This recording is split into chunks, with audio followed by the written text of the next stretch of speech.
right. Hey. Welcome to the show, everybody. This is a special Monday Tiebreakers edition of the QuadR Wrestling Report. How you doing tonight, Roy? Let's get a sound check here. Check. I'm doing great. I'm beautiful. tired from the hour of sleep I lost. The heck, but I'll make it. Yeah, right. You sound like a guy with no kids. Oh, I lost an hour of sleep.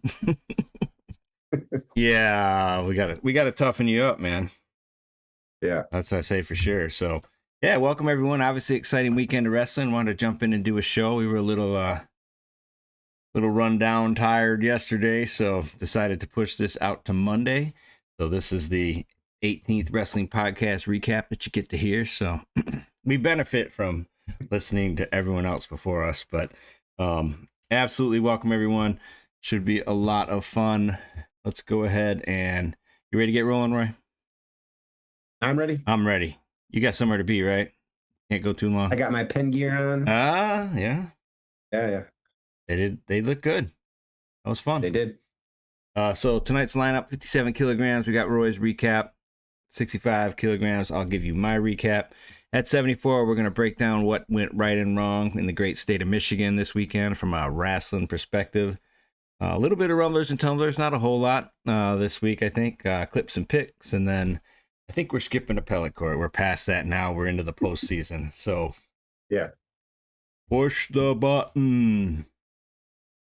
We're live, right? Yeah. You can see us, right, Jim? We're coming in loud and clear, right, Jim?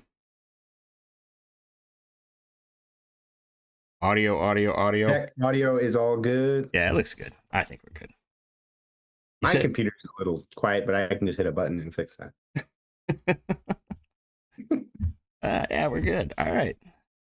I think we're good. All right, let's do it. All right, Roy, give us your recap on the weekend. All right. Well, Stanford, 8 semifinalists, 8 national qualifiers. Good tournament for them. They had 5 finalists, 2 champions. Consiglio got it done, and Cardenas got it done. And although all 8 of those semifinalists were 1 or 2 seeds, so they didn't all get there into the final. Penn had a huge upset at 157. It was dominant. Shapiro went down. I did not see that coming. It was like the first 5 weights in the Ivy finals were like Penn versus Cornell, and they won the first 4. And you see Shapiro there, and you're like, oh man, like it's gonna be the 5th in a row. But Penn got it done. 1 Ivy champ. I put down seeds don't matter. You got to go out there and you got to beat people. And then as soon as there's one upset, the whole bracket's all messed up. So not messed up, but what you thought was going to happen isn't going to happen. So, yep, that was a takeaway. And Ohio State. Wait, you have an older version of the thing. Okay, wrestling best. I do. List. You do. What are you saying? Go back to my refresh the page. Yeah, this is refreshed. What? Oh, okay. There we go. Oh, it's there. Oh, all right. I don't know what happened there. Okay. Ohio State sweeps the Big Ten awards. So they get Coach of the Year, Tom Ryan, Wrestler of the Year, Jesse Mendez, and Freshman of the Year, Ben DeVino. Yeah, that's pretty crazy, right? Coming off that regular season dual championship that they earned earlier in the year. Like, exactly. Quite a year for Ohio State this year, huh? Yeah. Yeah, that was a bit of a head scratcher, for sure. I mean, DeVino was great, right? Freshman Big Ten champion. Beat an undefeated wrestler in the finals. So, I mean, Jesse Mendez is a 2-time defending undefeated majors everybody. He's certainly a legitimate candidate. And Tom Ryan won the national duels, right? So, I mean, you can make arguments, but it is a little bit strange when you see a sweep there. And well, it happened. Yep, it happened. All right, my recap. I am super looking forward to NCAAs. Like Shapiro getting upset just shows you that anything can happen anytime, for sure. And that was a good match. I mean, he got beat. I mean, it wasn't like a hit one move kind of thing. He just got beat. Big 12 is deep. They're bringing a lot of talent. Obviously, the Big Ten super deep. There's a lot of great storylines. It's going to be a, do you get the blue wave? There's that out there. Like you could get this blue wave, see something that you've never seen before, or you could, you could see like a lot of different schools represented. I think we had 6, 7 last year with national champions, and so it'd be fun if we saw something like that this year as well. So the field's just super deep. Obviously, there's those standout weights, things like 84 and 57 and heavyweight, but 33. 33, yeah. Oh, my goodness. Yeah, they're all great. 25. I mean, it's crazy how great wrestling is right now. I thought the officiating was questionable. I'm for a variety of different reasons. I mean, I understand the reaction time stuff. Neutral danger is weird to me. Like they don't count, and once they stop counting, they stop looking to see if it's actually a regular takedown. So they stop looking for takedown criteria. So the neutral danger thing's all a mess. Why not have the guy on the side count the neutral danger? Yeah. Right? And then he could just call 3, and then the other guy then the guy on the whistle can just be looking for a regular takedown. Like, right.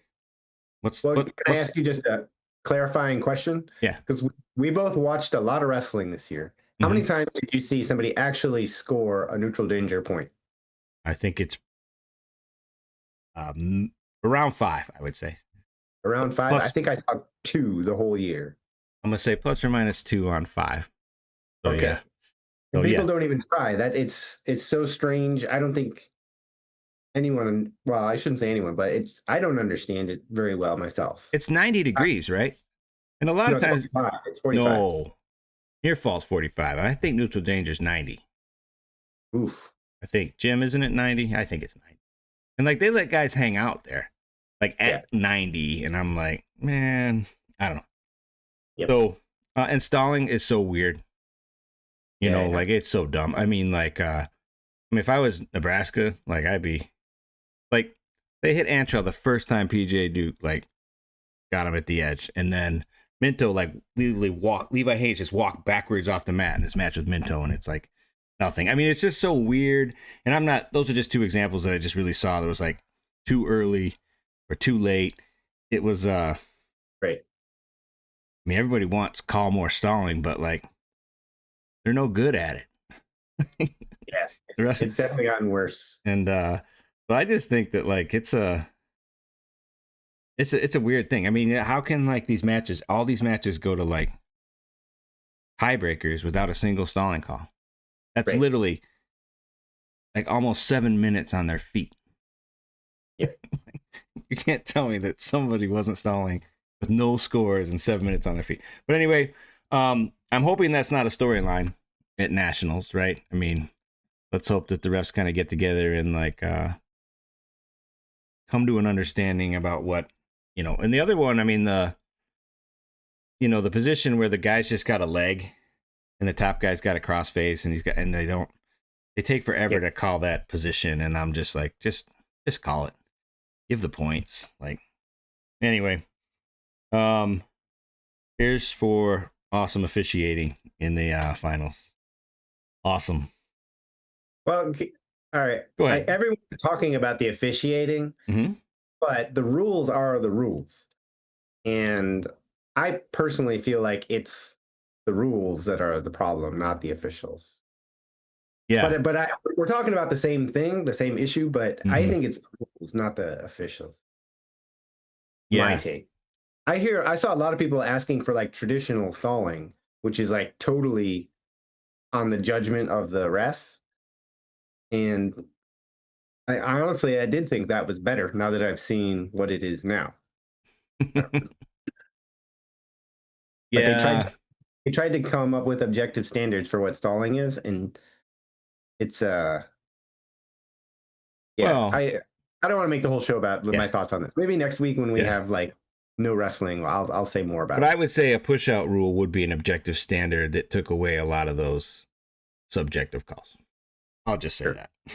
Like there are objective things you could do that would reduce a lot of that. All right, Michigan, lots going on. State of Michigan, GVS women crowned the first NCAA national champion ever. Nice. So Katie Lang was the first match, and this is the official first time sanctioned NCAA tournament. So Katie Lang won. The team took fourth. They had three runner ups, a fifth, seventh, eighth, and a DMP. So that's pretty exciting. Obviously, a very strong team. They've got a nice program going on in Grand Valley in their second year, I think, actually. So they Michigan has at current 6 qualifiers and 1 champion from the Big Ten. So Jay Gagliotti got it done against AJ, and they've got 6 other qualifiers, and who knows, potentially they may get some wild cards as well. Michigan State qualified 2 wrestlers. CMU currently has 1 qualifier. TVSU men took second in regionals and put 8 qualifiers through to nationals. So a lot of Michigan wrestlers over the next couple weeks, so that's exciting. All right. Rumblers and tumblers, Roy. Why don't you give us the rundown here? A rumbler is somebody who is moving up the ranks, making moves, going from in the field to AA status or AA status to finalist, that kind of deal. A tumbler is someone who was highly vaunted in the ranking and perhaps going in the wrong direction for whatever reason, and they're going out of the finalist conversation or out of the AA conversation. We kept track of this all during the season. When we put you on when you get designated a rumbler or tumbler, we follow you the rest of the year as accountability for us, since we put you on the list. And that's basically a rumbler and a tumbler. Awesome, perfect. So I think we'll probably do a deep dive next week, right? On all our rumblers and tumblers. This is the complete rumbler list. Obviously, a lot of good results off this list. Gabe Arnold qualified. Right. Oh, you got some marks. Yeah, why don't you go ahead and talk about yours? I got some what? Or do you want to talk about Gabe or Jax? Oh, you go ahead. You go ahead. Yeah, well, Wazlewski, we were early on that bandwagon, right? Yep. And he ended up showing out, beating Meyer Shapiro, right? We were early on the No, that's at 49. He's not the one that beat Shapiro. Oh, who beat Shapiro? Wazlewski lost to I take that back. That bum couldn't even win the Ivy. Wazlewski's not the one that beat Shapiro. It was I have it in the clip. Okay. I should have them all memorized. All right. AJ you got a comment here. Look at that. Comment is AJ was stupid.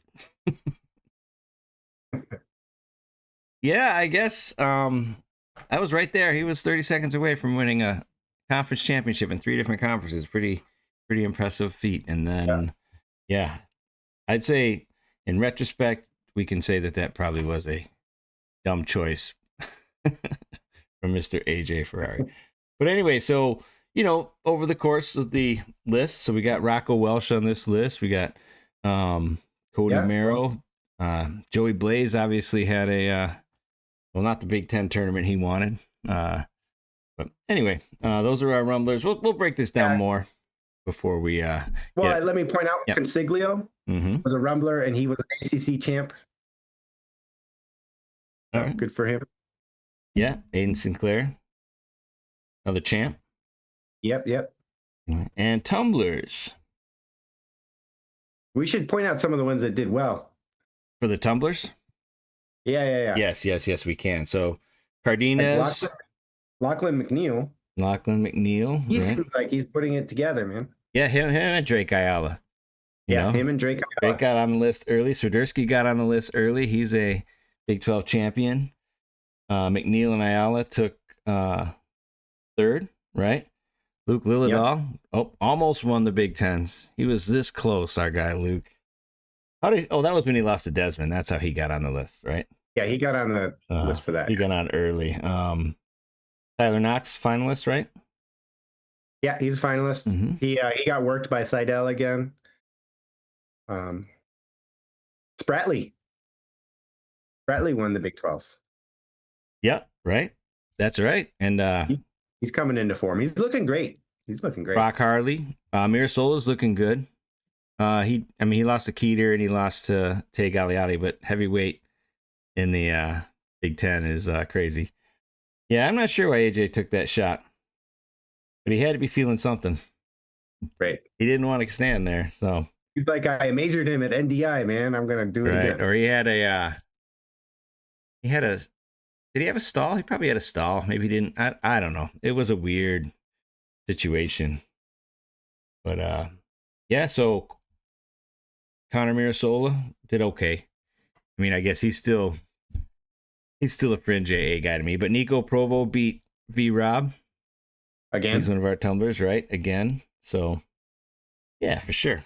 Huget took fourth. I think he lost Ayala. Yeah. But he's there. Eitan took third. Our guy MJ. Yeah. So anyway. Eitan took second, I thought. No, he took third. Oh. And Nasir Bailey took third too. Nasir, yeah.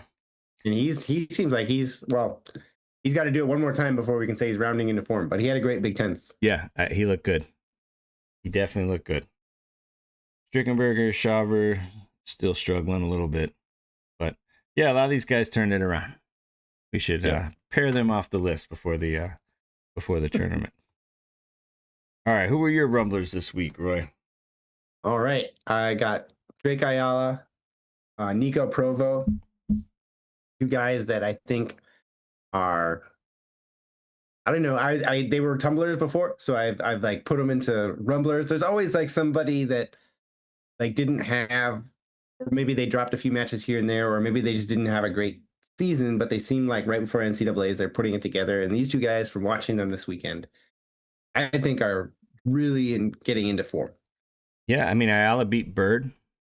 Yep. Who beat him earlier Bird had beat him earlier this year and twice last year, including in the finals. And right. Bird pinned him in the Big Ten finals. And then, Provo's got 2 wins over Robinson. And, they're both at pretty tough weights. Yeah. So it's still going to be a real battle to the All-American at either of those weights. But Drake is going to be interesting because I don't know what his seed is going to be at all, because he's like 12-7. And he might be like a 14 seed, just like plopped right in the middle of like everything right from the get-go. So that's going to be fun. Yeah, he'll just be like a bomb. You don't want Drake Ayala in round 2 or round 1 as far as that goes. Round 1, man. Yeah, that would be too crazy. Oh, Provo too, though, right? Provo's not going to get a super high seed, right? Yeah, I mean, he took second and he's got some good wins. So I think he'll, I bet he's seeded like between 10 and 14. So he won't get like, he'll be favored in the first round. But then after that, yeah, I think he's a landmine. Oh, he's a dangerous guy for sure.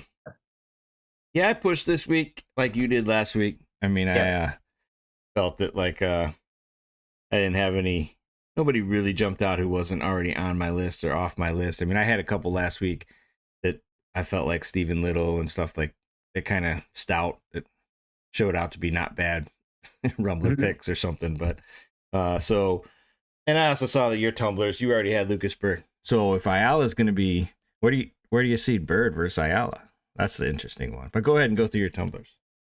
To seed. Oh, yeah, well, we can talk that. Okay, tumblers, Meyer Shapiro.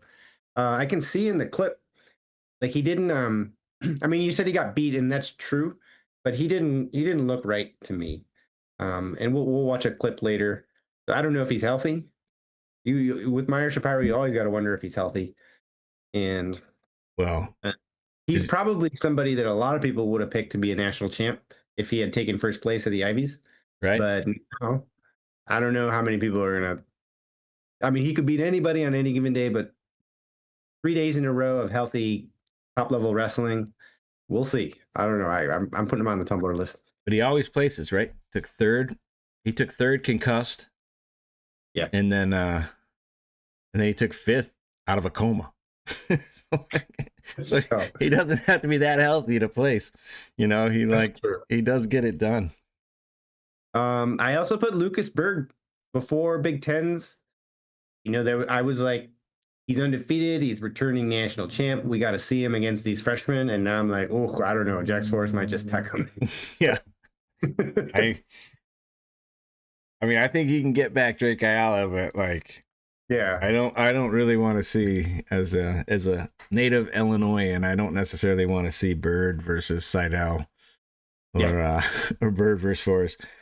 Bird versus like Blaze would be fine because that'll just be like 4-1. Yeah, I think Blaze, I put him on the Tumblr list too because I just don't see him like mauling people the way Forrest and Seidel are mauling people. And I know that he's like a freshman and he's in that category. Um, or he's in that conversation of like, oh, this Wade has like a lot of awesome freshmen, which is true. But I somehow just don't see him in the finals anymore. Yeah, I mean, like I feel like Davino lost first time. Like I don't Right. think Blaze beat him, and then Davino beat him, and like I don't know what his answer is for Yeah. Davino because like that sit out, it's like so fast. You know, Davino has that really good Right. bottom game, and he's all the offense in all those matches. You know, and like if Blaze opens up, then I mean that's going to open up opportunities for Davino too. So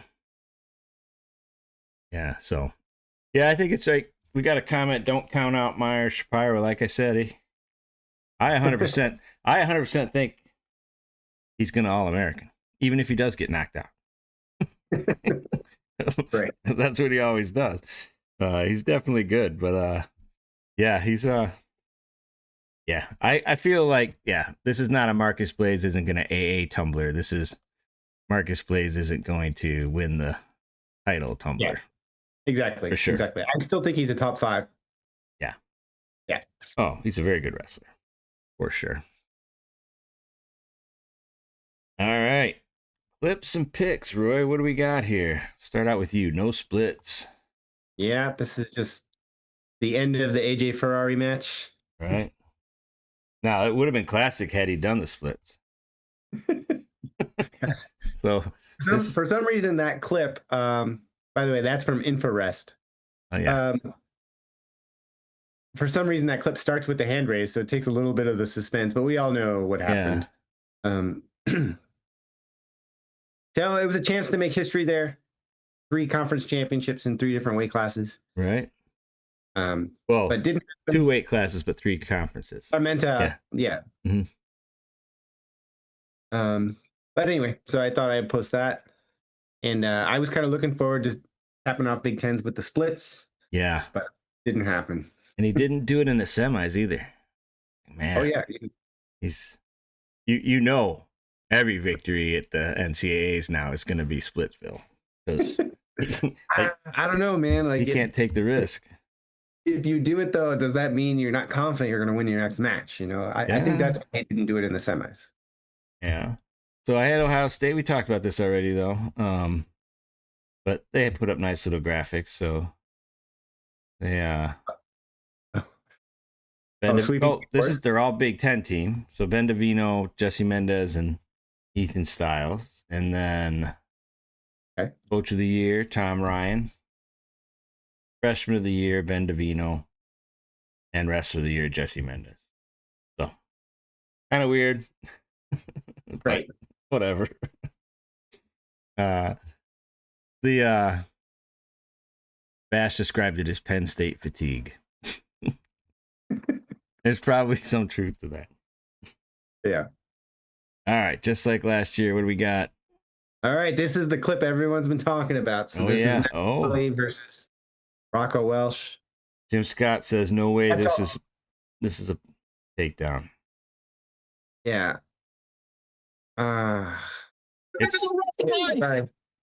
It's hard. It's hard. Yeah, it's I wrote just like last year because I feel like the exact same thing happened when he wrestled Keckheisen. Yeah. Oh yeah. So he close. Had him, he's 1 second too late or whatever. You know, I guess we can do like a deep dive into the rules. I actually didn't hate this like no call. I think right there, that's the takedown. Yeah, that's what they said. That was a takedown. And yeah, the Grammy part at the end, I think the time did expire, but oh dear. But this is what everyone's talking about. They're talking about changing the rules, or so we got to do something. And I feel like McAnally just needs to score in regulation because he can. Right? Yeah. I think Rocco can too. I mean, yeah. Well, I don't know. I haven't seen Rocco score a lot of points. Yeah, that's true. Oh, he doesn't have to. He does. I mean, Matt Nona took him down, so he had to go out and get some points. But yeah, okay. Generally, like you're right, he doesn't emphasize scoring. But yeah, no, I mean, right. I mean, so the question from Jim is: do we think AJ's back at Nebraska next year? Ooh. So I love Nebraska's freshman heavyweight, that Ziola kid. He's great. I mean, I think he'd give AJ a match, actually. Like, yeah, and he's just going to be like a year better. And like, so we have to question whether AJ actually has another year of eligibility, right?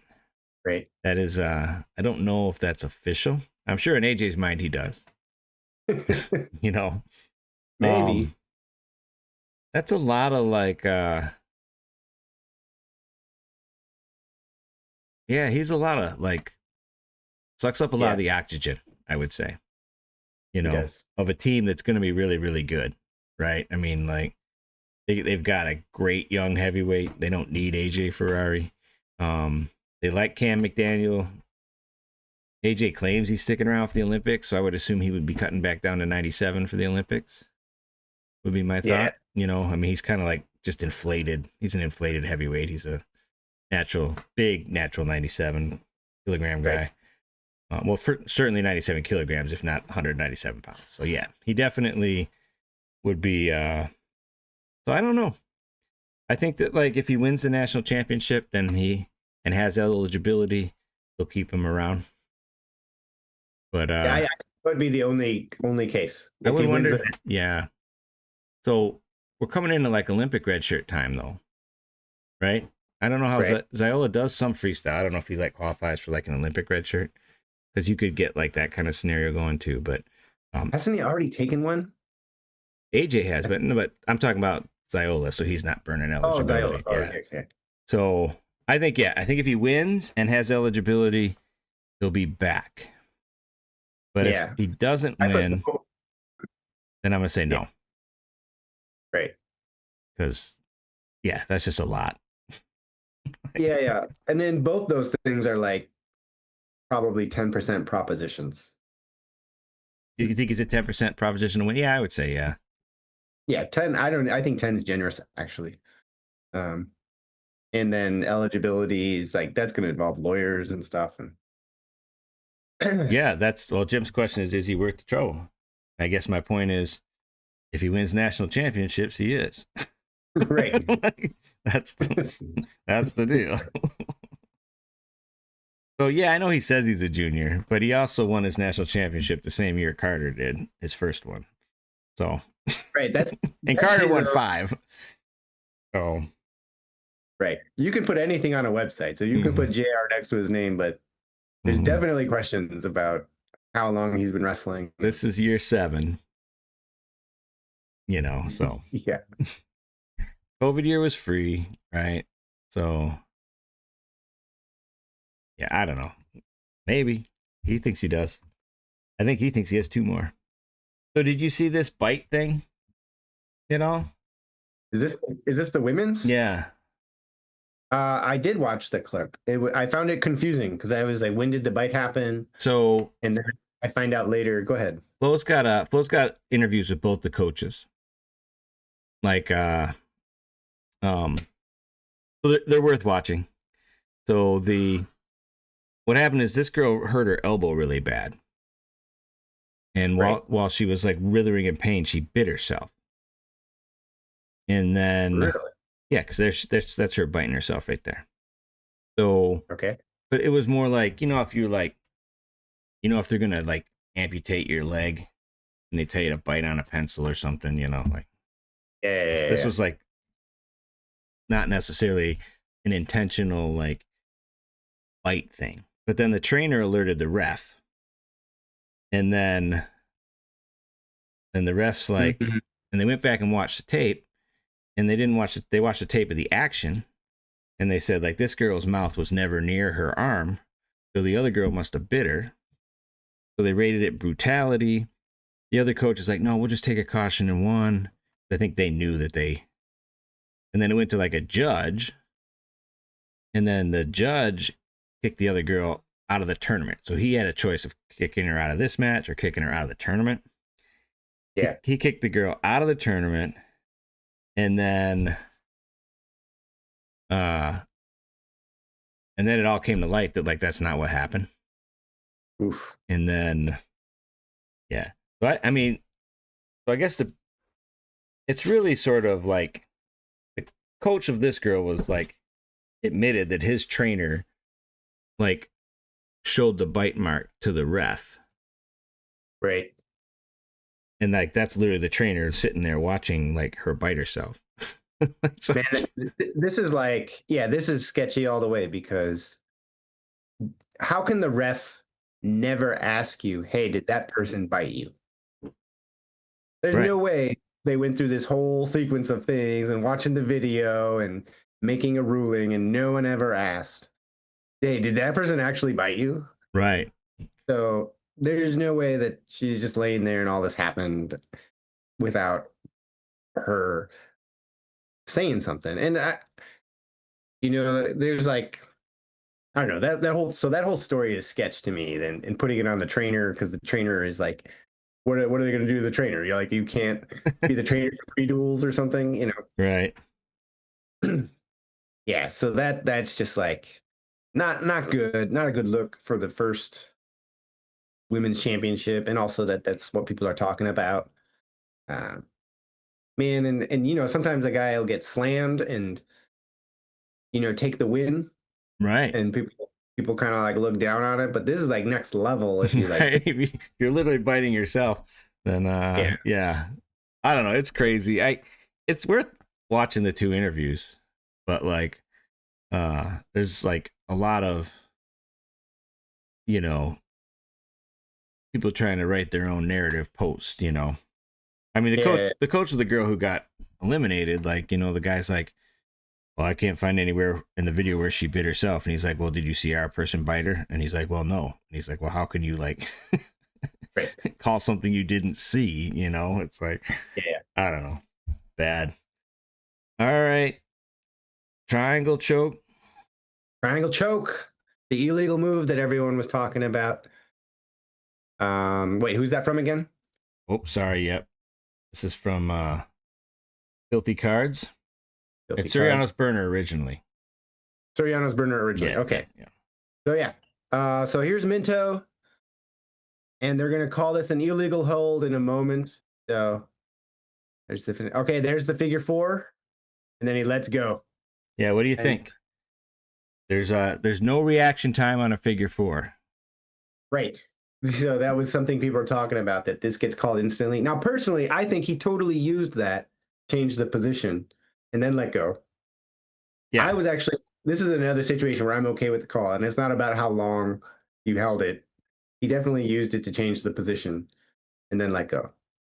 Yeah, like when Rocco grabbed Angelo's singlet Right. when he was lifted in the air, that was definitely affected the position. He used it as a lever. So he should have been Right. called for that, right? They should have challenged that and he should have been called for it. Just like Yeah. in this case, you're right. He used it as a lever. It was a short period of time, but Right.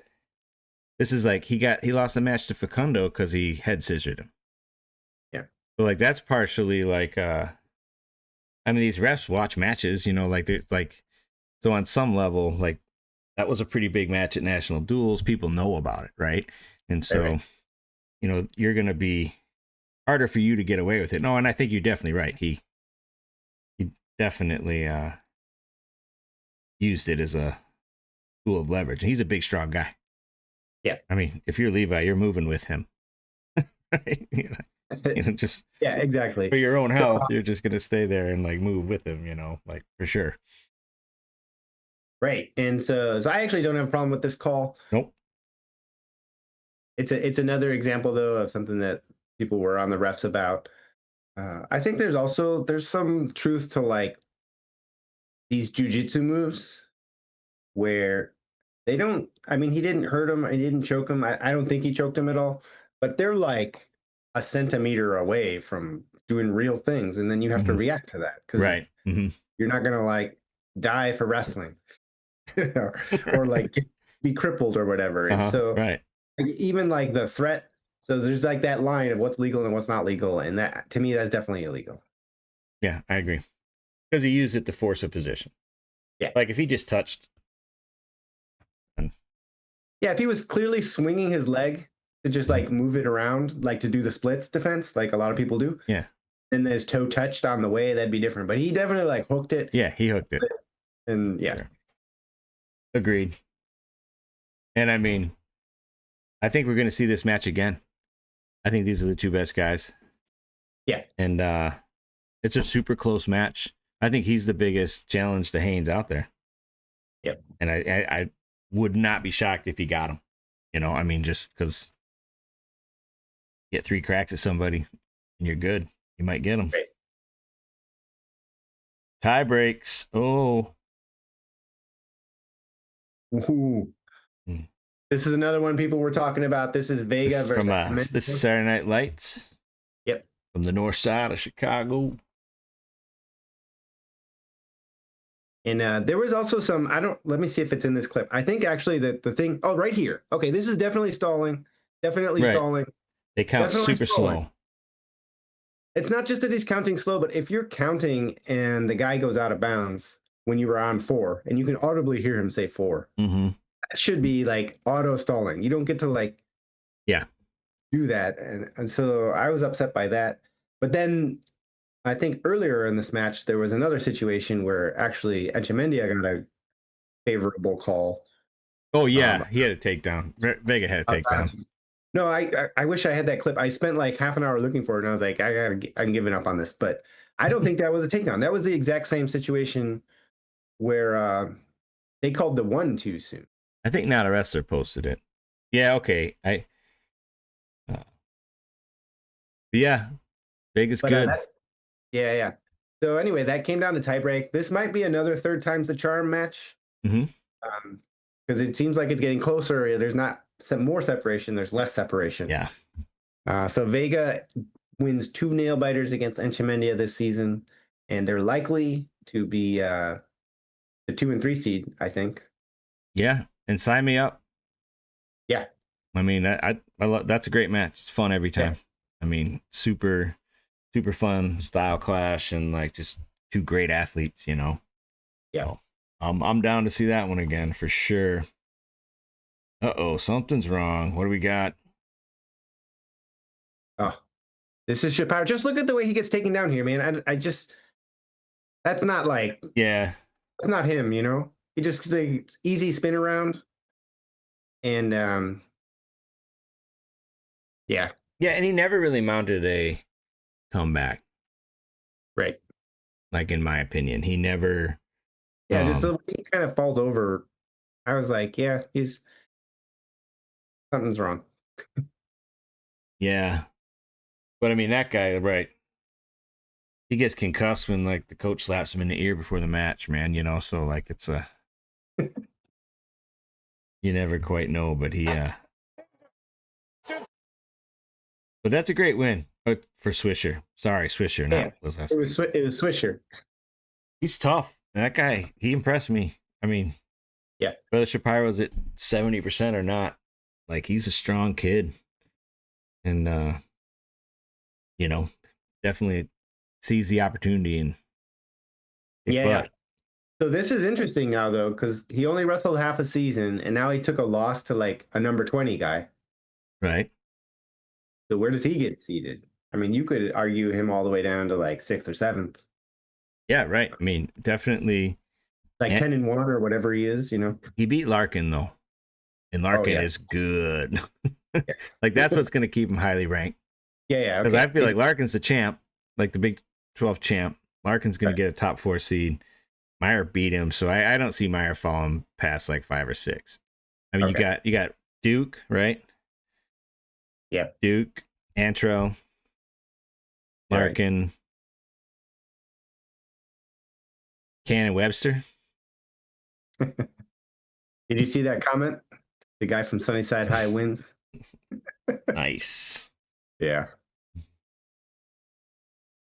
But I mean, I mean, Pyro could win the whole damn thing. You never know. He could. For sure. But yeah, what a great weight. I mean, there's a bunch of great weights. I'm so excited, man. I booked I booked the hotel today, so nice. we're locked and loaded. We'll be there live. Yeah, live. So excited. Not since Christmas, right? Have we done both in the same room podcast? Yeah. Yeah, that'll be fun. Oh, so good. All right, awesome. What else we got? That's it. That's it. Well, awesome. Thanks for jumping in, Jim. Thanks for like running the chat.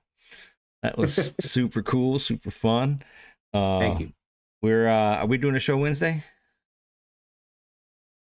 Yeah, let's do we gotta do some shows. Yeah, we got a lot to talk about, right? Oh yeah, there's so much.